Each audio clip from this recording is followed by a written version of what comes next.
fahamarinana manandratra ny firenena. Ry ava-malala ao amin'ny tompo, manonona mandrakariva ny fiadanan'Andriamanitra izay mihoatra noho ny fahalalana rehetra ho an'ny olona sy ny tokantrano mampandroso izao fandaharana izao. Ary matoky izay ry havana fa samy afaka nankalaza ny Krismasy tao anatin'ny famendrena avokoa isika rehetra amin'ny maha fety kristianina azy, izany hoe mendrika ny Kristy, fety kendrena hanomezam-boninahitra an'Andriamanitra amin'ny Manoely azy, Noely, izany hoe fahatsiarovana fa 2000 taona lasa dia nisy zavatra faran'izay lehibe sy mahagaga niseho tany Palestina satria tonga tetỳ an-tany ny zanak'ilay tokan'Andriamanitra ho an'ny hankonana ny fianakaviana, ny mpinamana maro nampidin'Andriamanitra ho an'ny fiangonana ho famonjena izao tontolo izao. Ary azo ambara ry havana fa tena mbola ao anatin'ny fifampirarian-tsoa nahatratra ny fety Noely ny olona maro, ny tokantrano maro, ny fianakaviana samihafa, koa heverinay fa mbola mety dia mety ny hamerenana, ny fibanjinana, ny filazantsara ny soratan'i Matthieu 2:2 ka hatramin'ny 2:12. Mbola misy moa ny fahamarinana vitsivitsy voarakitra ao anatin'io tenin'Andriamanitra io izay hitantsika izy io tamin'ny lasa fa noho ny fahateren'ny fotoana dia tsy ary hitantsika avokoa ny fahamarinana tao. Ka dia averina ho vakiana zany ry havana fa alohan'izany aloha dia mbola hivavaka isika. Hivavaka ary isika.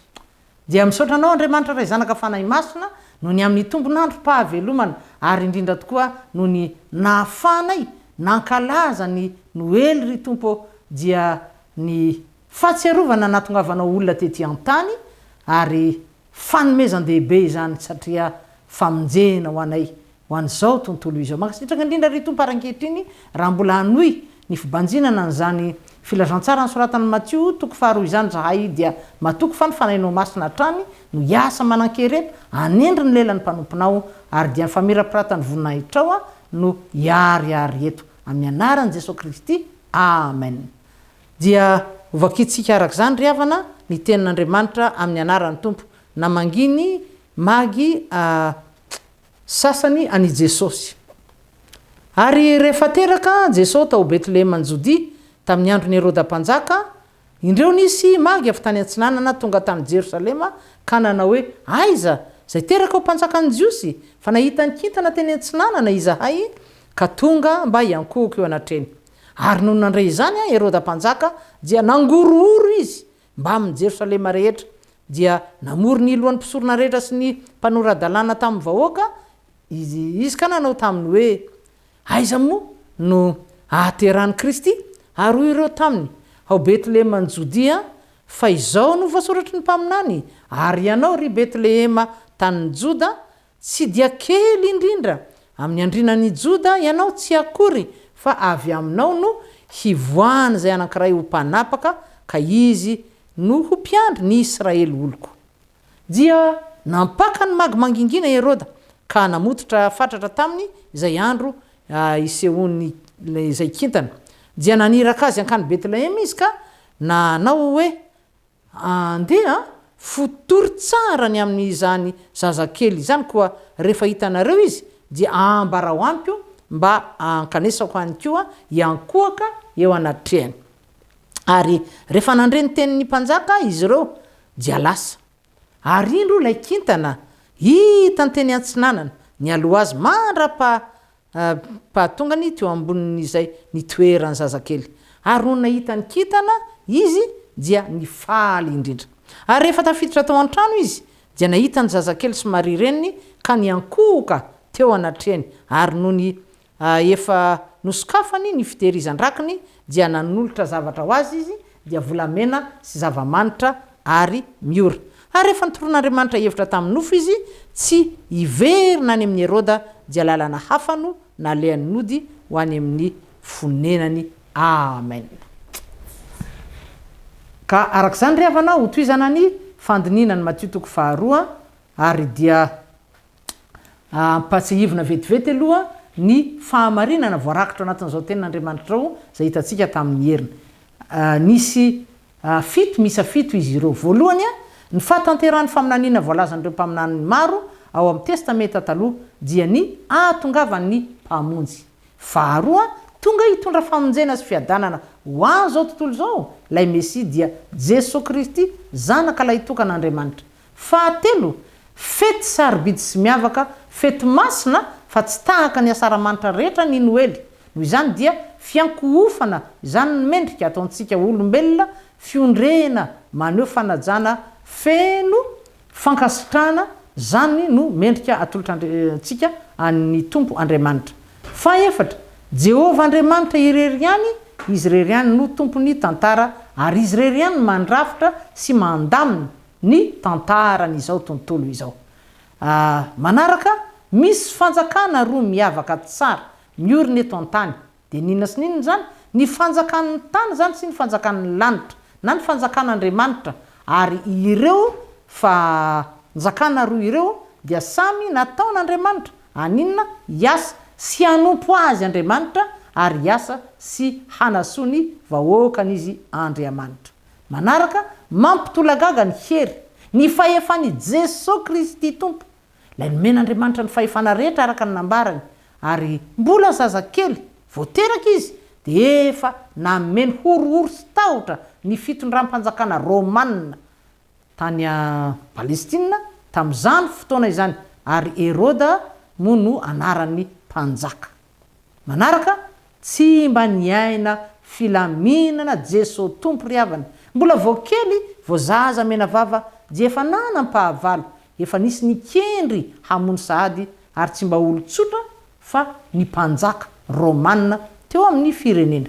Ary fahafito farany, manana ny fieverany manokana Andriamanitra amin'ny matompo ny hery sy ny fahefana rehetra azy ary tompony tantara azy, fieverana ny fiainantsika zanak'olombelona. Dia tsy inona moa izany fa ny fitiavany antsika ary tsy manampatra fahefana zany Andriamanitra fitiavany zany satria hoy isika hoe tamin'ny herina azo natao tsara ange, azo natao tsara tamin'izany fotoana zany ninona nampamonina namono an'i Heroda zay ny fofony anjanan'ilay tokana kanefa tsy novonoiny tsy akory Heroda. Fa inona kosa ary riavana ireo fahamarinana mbola azontsika velabelarina amin'ity andro ity zay mbola voarakitra ihany koa ao anatin'izany tenin'Andriamanitra dia ny Mateo 2:1 ka hatramin'ny 12 izay efa novakitsika teo. Ny fahamarinana voalohany hitantsika ary voapirofo eto zany fa nizara roa ny fanjakan'i Israely.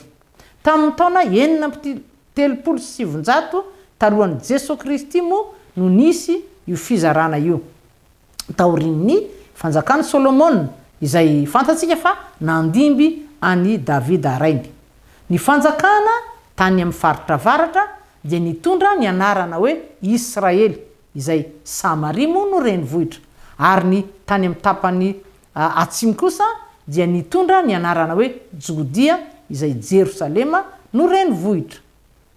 Ary tany amin'ny tapany atsimo tany Jerosalema no miseho izao tantarany fahateran'ny Mesia mpamonjy izao sy ny namangin'ny Romag telona an'i Jesosy Kristy tany Betlehema ny Jodia.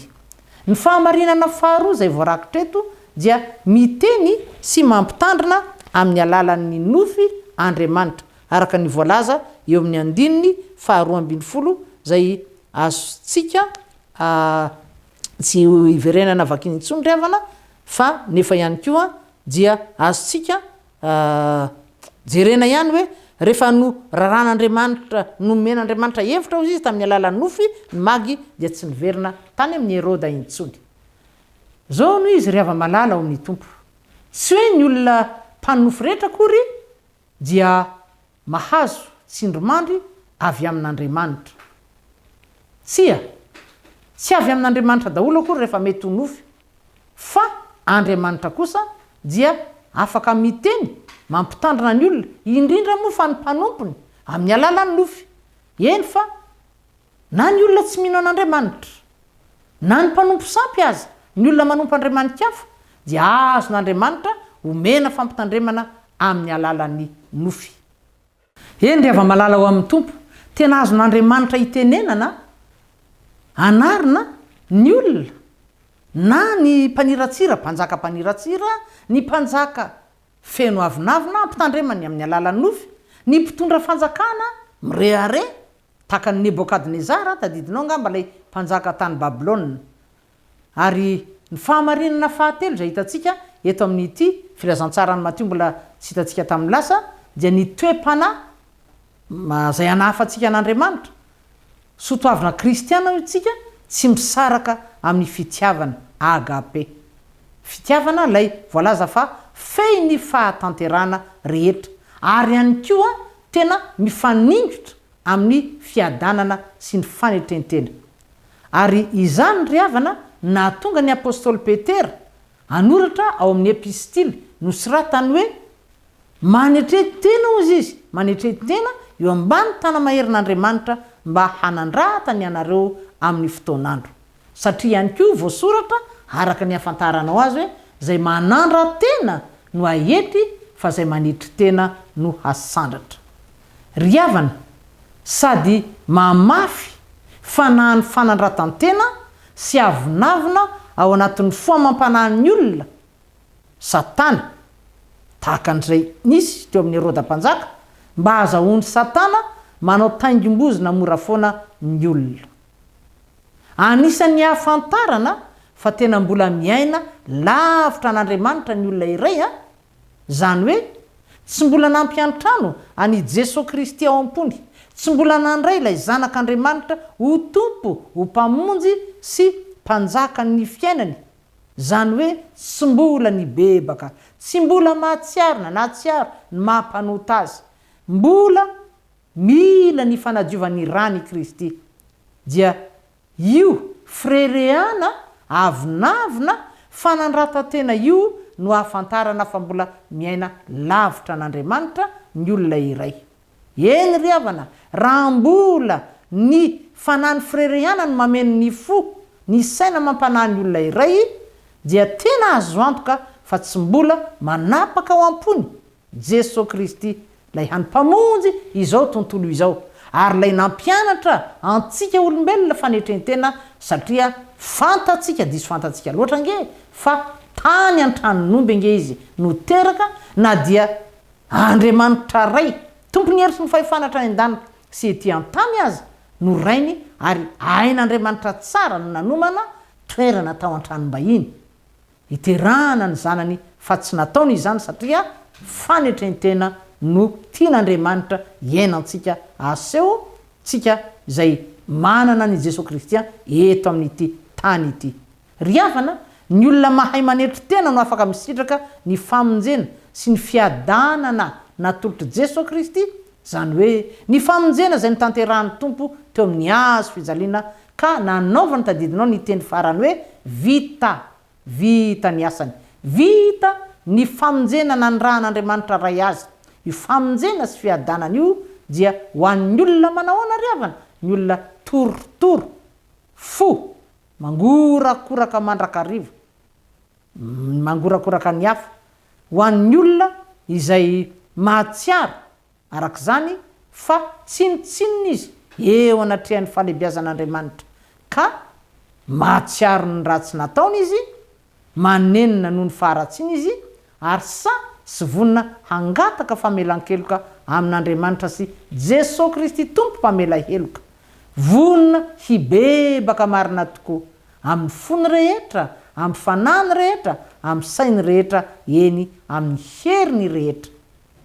Ary olona tsy maka fanahin'Andriamanitra tsy mila voatsiary, fa rehefa mibebaka ka mandray famelan-keloka ary mahay mamela heloka, dia maninona mitahiry ny tenany, aninona ho masina, satria ampafantariny ten'Andriamanitra antsika fa masina nge isika, tempolin'Andriamanitra isika rehefa mianatra miaina ny tenin'Andriamanitra, tempolo ny fanahy masina, ka noho izany dia mila mitandro ny fahadiovan'ny tenantsika izay tempolo ny fanahy masina ho isika.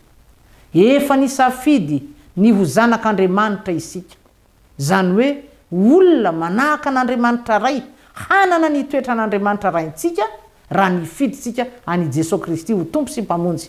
Koa raha izany tokoa isika, zany hoe olona tokony tsy maintsy manahaka an'Andriamanitra ray sy Jesosy zanany dia olona nifidy ny fahamasinana, nifidy ho masina voatokana ho an'Andriamanitra, manda izay rehetra mety ho ota, izay rehetra zava-dratsy ampiasain'ny Satana handovantsika ny fantatsika fa analavitra antsika an'Andriamanitra sy ny fandovana ny lampan'Andriamanitra. Ary zao ry havana ny tsy maintsy fantaritsika olombelona rehetra. Raha ny herintsika ama olombelona, raha ny saintsika eny miampy ny izay mety ho fananana satria mety ho mpanan-karena, mpanefoefo ianao, raha ny fahaizana sy ny fahalalana fotsiny ihany satria mety nandranto fianarana avo lenta be tamina sekoly fantadaza maneran-tany ianao, ary mety manana fari-pahaizana samihafa, tsy ampy avitanao ny sitrapon'Andriamanitra izany, fa tsy maintsy manana fiainam-panahy matanjaka izaho sy ianao. Ahoana zany? Zany hoe mila vavaka hatrany isika, mila feno vavaka, tsy maintsy olombavaka isika, ary koa mila mamaky mivoky amin'ny tenin'Andriamanitra isanandro, satria ny tenin'Andriamanitra vakina, toriana, saintsainina, alatsaka ao am-po ihany koa. Lalipaka ao anatintsika maniry tsara tahaka ny voalatsaka an-tany, ny tenin'Andriamanitra toy izany no miteraka inona ry havana? Finoana. Ary izany dia efa nosoratan'ny apôstôly Paoly mazava tsara tadidinao angamba ao amin'ny epistily an'ny Romanina toko 10:7 zay tadidinao mivaky toy izao amin'ny anaran'ny tompo hoe fa ny finoana dia avy amin'ny toriteny, ary ny toriteny dia avy amin'ny tenin'ny Kristy. Ilaina ho tafatoetra tsara ao anatintsika ny tenin'Andriamanitra, ilaina ho tamana tsara ao am-pontsika Jesosy Kristy, lay tenin'Andriamanitra tonga nofo. Araka ity filazantsara ny soratan'ny Matthieu ity, lay Jesosy izay vao no tsarovantsika andro vitsy lasa natongavany teto an-tany, Immanuel, lay midika hoe amintsika Andriamanitra. Araka izany aiza Jesosy Kristy? Tsy aiza, fa rehefa nandray azy ianao dia velona ao anatinao izy, miaina ao anatinao izy. Eny, nandray azy ho tompo, mpamonjy, mpanjaka, mpanapaka ny fiainanao. Araka ny teny nataon'ny apôstôly Paoly hoe ahoana moa izy tadidinao angamba? Tsy izaho intsony no velona, fa Kristy no velona ato anatiko.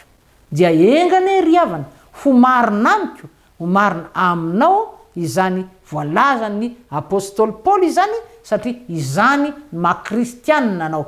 Kristy velona ao anatinao, ny fanahin'Andriamanitra miasa feno anatinao ary miasa mampatsiaro anao raha misy zavatra izay nataonao ka tsy mifanaraka amin'ny sitrapon'Andriamanitra. Dia mirary anao indrindra ry hava malala ao amin'ny tompo hatratra ny farany ty taona 7 ty, ary dia mba hatratra ihany koa ny taom-baovao 20 ary dia raha misy ny dera sy ny laza ary ny voninahitra dia atolotsika an'Andriamanitra ireryany zay fa azy hatramin'ny taloha ankehitriny, ary dia ho azy mandrakizay fa ho amintsika rehetra mary kosa ny fiadanany tompo. Amen. Hivavaka isika. Andriamanitra rainay tsara indrindra, misaotra anao ry tompony amin'ny fitiavanao, fa tena be fitiavana tokoa ianao Andriamanitra be voninahitra, ary mitahiry ane mandrakariva ao anatin'izany fahafantarana ny alehibe ny fitiavanao, ka nanirahanao ny zanakao lay tokana dia Jesosy Kristy, lay tonga tety an-tany nampianatra anay ny zavatra rehetra ry tompo, koa dia meo anay ny fanahy masina, azahoanay mitahiry ao anatin'ny sainay ny fampianaranao, ary indrindra ihany koa hanova ny sainay, ny fonay, mba olom-baovao isanandro izahay kristianina Andriamanitra, ka mba ho modely tsara ho hitan'ny olona tokoa, ary dia miteny mora foana ny manodidina, indrindra fa ireo jentilisa ny firenena jentilisa rehefa tonga eto amin'ity tanin-drazana ity, ka mahita ny mpino kristianina iteny hoe andeha anaraka anareo malagasy kristianina izahay, fa hitanay fa momba anareo Andriamanitra. Dia misaotra ry tompo tsara amin'ny anaran'i Jesosy Kristy tompo. Amen. Ry havana tapitra ny fandarantsika, fa dia manao velomanao tahiny tompo, ary dia mirary indrindra ny fiadanan'ny tompo irotsaka aminao hatrany. Amen. fahamarinana manandratra ny firenena.